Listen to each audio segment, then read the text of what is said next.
萨克斯坦这个国家给我最大的感触是，这个国家地方太大了，一望无际的戈壁滩，就专说我这片作业区，面积达到上万平方公里。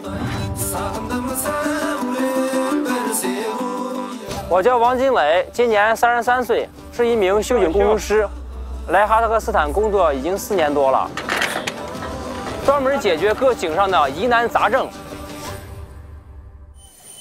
哦，什么？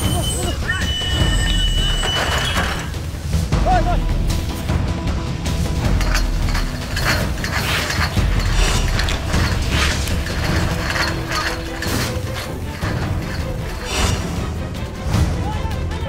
一口油井1个星期进行一次防喷演习，这是王金磊定下来的规矩。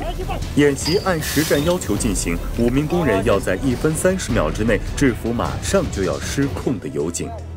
4年里，王金磊参与了大大小小几百次这样的演习。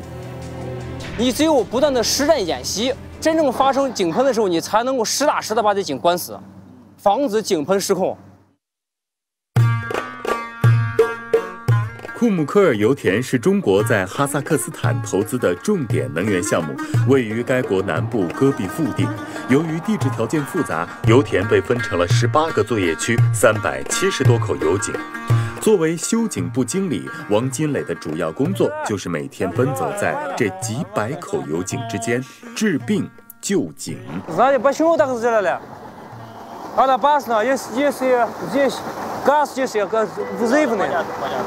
对于问题发现问题之后你要想方设法限期整改，这是就是你做工程里应看得出来，尽管年轻，王金磊在井场说话很有分量。走到今天这一步，深受当地工人的信任和尊敬，他可是花了一番大功夫。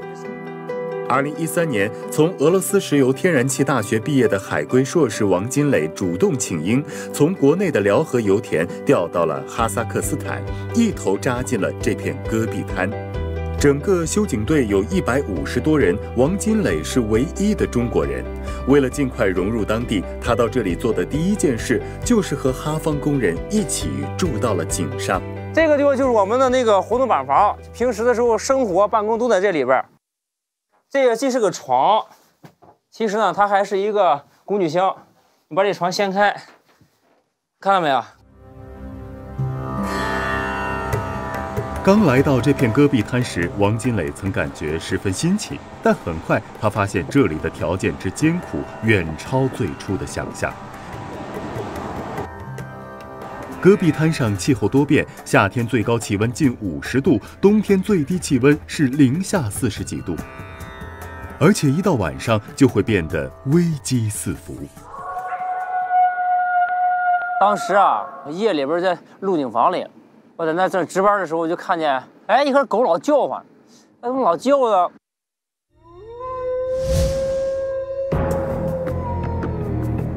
后来我就趴在窗户里看了看，有一群狼来了，因为它那个狼的尾巴它是耷拉着呢。我仔细看，这不是狼吗？在后边一群狼，我数了数有20多只，当时心里边挺害怕的。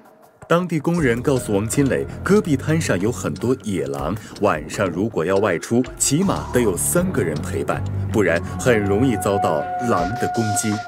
去年的时候，在我们驻地里边，就有同事被狼咬了，把那个狼打死之后，那个狼得有它2米高，光狼身子就接近2米，多大一个狼？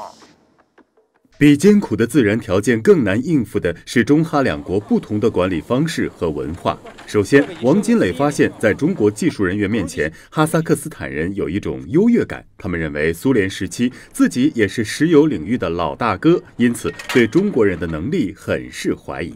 不过很快，王金磊在实战中的表现让他们刮目相看。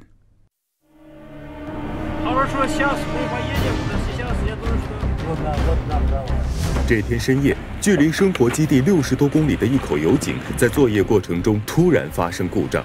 火速赶到现场的王金磊发现半截断裂的油管死死卡在了1000多米的井下。如果不及时把这半截油管捞上来，不仅油井无法正常生产，严重的话，甚至可能让油井报废。凭借过硬的技术，王金磊只花了1个多小时就确定了油管的具体位置、形状和重量。这么多捞上到明天早上咱们就能看着了，5个小时以后。像这样的油井故障，不管多晚，王金磊接到电话，第一时间就会往事故现场赶。而只要他在场，问题总是能最快、最好的解决。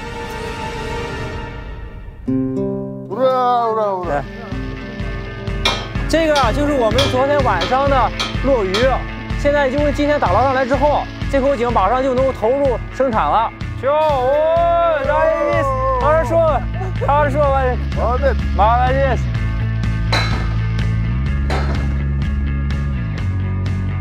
哈风警队的第2个问题，一方面工人做事毛躁，造成严重的设备损耗；另一方面管理僵化，任何一个生产指令都必须以书面形式下达，导致工作十分低效。当时做的一个职责管理非常好，叫属地管理。我当时后来就把这个观念就给他们带过来了。你机械师你负责管什么呢？你钳工是管什么呢？你丝钻师你是管什么的？谁的责任谁负责？专人专职，你出了问题你负责，那怎么负责呢？扣奖金，这是最直接的方式。而第3个问题对王金磊来说是最难解决的。哈萨克斯坦人是典型的游牧民族性格，热情豪爽，但也爱喝茶，爱煲电话粥，工作效率不高。对于采油作业来说，时间就意味着采油量，需要精细化的管理。怎样激发大家的活力，让管理粗放的哈方警队变成能打硬仗的正规军？王金磊想了不少办法。重要的是，他把鼓励、包容的中国式管理引了进来。我说你这个人呀，要形成鼓励式的一种教育方式。你要想带动你的队伍啊，团结靠什么呀？不是靠打压，而是靠鼓励。我就说从这个喝茶这个简单事情来讲起，谁不喝茶你奖励谁。继承队伍的这个人啊很淳朴，他们就会养成一种争先抢后的一种好风气，一个良性的循环，整个队伍的风气精神就有了。有了精神面貌之后，你的效率慢慢就会体现出来了。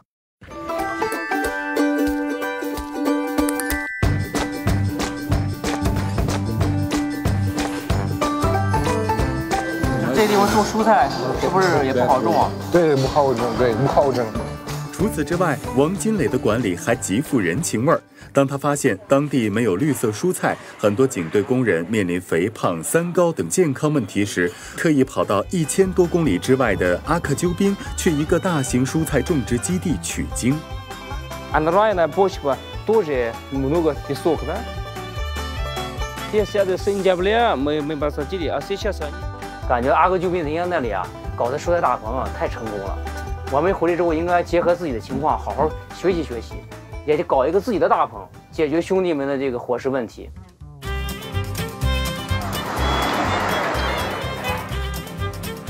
来一个黄瓜，来一个西红柿啊。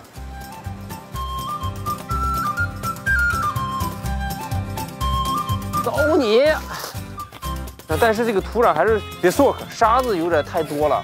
想要在戈壁滩上种菜，土地是个难题。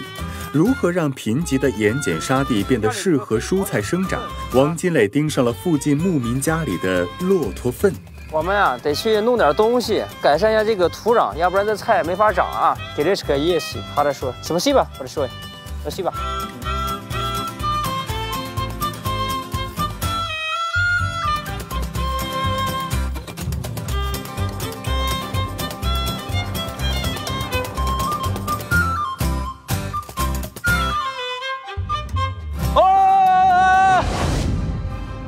国之交在于民相亲，民相亲在于心相通。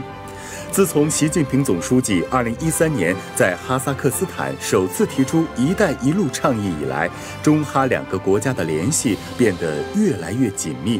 随着歌手迪玛希在中国的走红，哈萨克斯坦这个国家开始被越来越多的中国人所熟知。同样，技术硬、业务精、人随和、会种菜的王金磊也越来越受当地人的欢迎，经常作为尊贵的客人被邀请参加各种聚会。